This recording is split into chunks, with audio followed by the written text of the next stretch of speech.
के गोरख प्रांत के 65वां प्रांतीय अधिवेशन में हम सभी नेता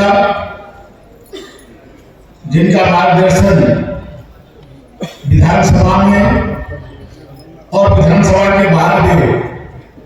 सदैव हम सबको प्राप्त होता है। इस कार्यक्रम के मुख्य अतिथि उत्तर प्रदेश सरकार के वित्त एवं संसदीय कार्य मंत्री आदरणीय सुरेश कुमार खन्ना जी, अखिल भारतीय विद्यार्थी परिषद के राष्ट्रीय अध्यक्ष और इस कार्यक्रम के विशिष्ट अतिथि आदरणीय राजसिंह शाही जी, विद्यार्थी परिषद के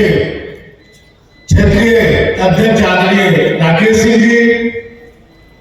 क्षेत्रीय मंत्री शशिकांत मंगलम जी, स्वागताध्यक्ष रमेश चंद्र जी, स्वागत मंत्री कीर्ति शेखर पाठक जी, सामने बैठे हुए विद्यार्थी परिषद के हम सबके पूर्व अध्यक्ष और आपके पूर्व कार्यकर्ता होने के नाते दुनिया में स्वागत और अभिनंदन करता हूं। मेरा सौभाग्य है कि आपके बीच से निकल करके आपके बीच से काम करके आज मुझे बलिया की जनता की सेवा करने का अवसर मिल रहा है। इसके लिए भी मैं विद्यार्थी परिषद को अपने हृदय से धन्यवाद और आभार व्यक्त करता हूं। 1988 में इसी बलिया से इंटरमीडिएट करने के बाद मैं लखनऊ विश्वविद्यालय में छात्र के रूप में गया और कभी आपकी तरह मैं भी विद्यार्थी परिषद के अधिवेशनों में भाग लेने का अवसर मिलता था और विद्यार्थी परिषद से ही मेरे मन में चेतना जागी कि समाज सेवा को कैसे करना है और उसको करते करते मैं यहाँ आज जोगी जी के परिवहन मंत्री के रूप में कार्य करने का मुझे अवसर मिला है। ये किसी को श्रेय जाता है तो विद्यार्थी परिषद को जाता है। मित्रों, इस देश की नई दुनिया में विद्यार्थी परिषद एक ऐसा संगठन है जो छात्रों के बीच में राष्ट्रवाद और सामाजिक चेतना को जगा करके केवल राजनीतिक क्षेत्र में नहीं सभी क्षेत्रों में नौजवानों को भेजने का काम करता है और जो नौजवानों को जब नेतृत्व मिलता है तो वो देश को बदलने का काम करते हैं। चाहे अपने देश के यशस्वी प्रधानमंत्री नरेंद्र मोदी जी हो, चाहे अभी कुछ दिन पहले दिल्ली में राष्ट्रीय अधिवेशन हुआ था,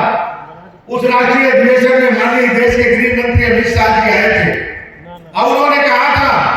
कि मैं तो विद्यार्थी परिषद का कार्यकर्ता के रूप में कार्य करके आज मैं देश के गृह मंत्री के रूप में कार्य कर रहा हूं और जो कश्मीर जिसके लिए हमारे जो सभा प्रसाद ने संकल्प कराया था उस समय उन्होंने चिंता व्यक्त की कि गंगा जी को पानी का जलस्तर कम हो जाएगा जो हमारे जीवनदायिनी है।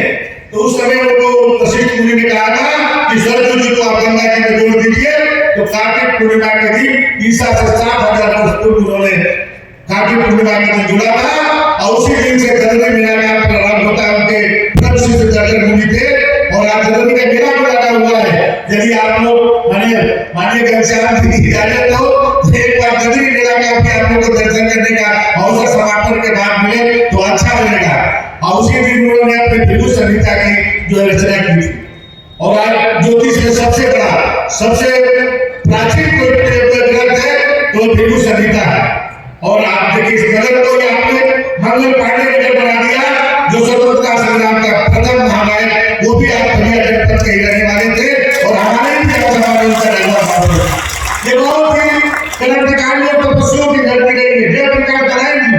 जिन्होंने विद्यार्थी परिषद को लेकर के भ्रष्टाचार के खिलाफ में जो आंदोलन किया और उस समय आताताई सरकार को काट फेंकने का काम किया, वो भी बलिया के ही रहने वाले जयप्रकाश नारायण जी थे। इसलिए सभी मैं महान लोगों को स्मरण करते हुए, चाहे वो चंद्रशेखर जी हो, पुष्पराम चतुर्वेदी जी हो, हजारी प्रसाद जी हो, मैं सभी बलिया के महान विभूतियों को नमन करते हुए आप सबका बलिया में स्वागत करता हूं। आप मुझे पूर्ण विश्वास है कि बलिया की सरकारी भूमि से जब आप 3 दिन से अधिवेशन के बाद जाएंगे तो एक नई ऊर्जा के साथ जाएंगे और देश के लिए कुछ करने के लिए संकल्प लेकर के जाएंगे। मैं विद्यार्थी परिषद को मैं धन्यवाद करता हूं कि इस आयोजन में मुझे भी यहाँ पर आमंत्रित करके मुझे ये सौभाग्य दिया, तो मैं आपका खूब करता हूँ। ये इस तरह का एहसास मुझे गड़गड़ में है और हम लोग हर स्वागत के लिए आपके लिए बलिया में हम लोग पूरी कोशिश करेंगे, लेकिन कुछ कमी भी रह जाएगी तो उसको बुरा न मानिएगा, क्योंकि आप सबके एक कार्यकर्ताओं जिस तरह से इसको बनाया है, अपने परिश्रम से बनाया है। मैं 3 दिन से देखता हूँ, कल भी रात में 12-1 बजे तक मैं यहाँ का घनश्याम जी के साथ एक कार्यकर्ताओं जितना खूबसूरत इस परिसर को बनाया है, उन कार्यकर्ताओं को भी धन्यवाद देता हूँ। आप सबको हृदय से बहुत बहुत धन्यवाद। विशेष करके आगे सुरेश खन्ना जी को, जिन्होंने परसों घनश्याम जी ने आपको रिक्वेस्ट किया कि आपको आना है विद्यार्थी परिषद के अधिवेशन को उद्घाटन करने के लिए, और कल माननीय जोगी जी ने कैबिनेट की बैठक कर दी। आज दोनों बैठकों के बाद आप किस तरह से दौड़ते हुए आए, कैबिनेट की ब्रीफिंग आपको करनी थी, 5 मिनट में ब्रीफिंग करके आए, लेकिन दौड़ते दौड़ते हम लोग इसी तरह यहाँ पर पहुंचे। इसके लिए मैं खन्ना जी के हृदय से धन्यवाद देता हूँ, आभार प्रकट करता हूँ। आप सबको बहुत बहुत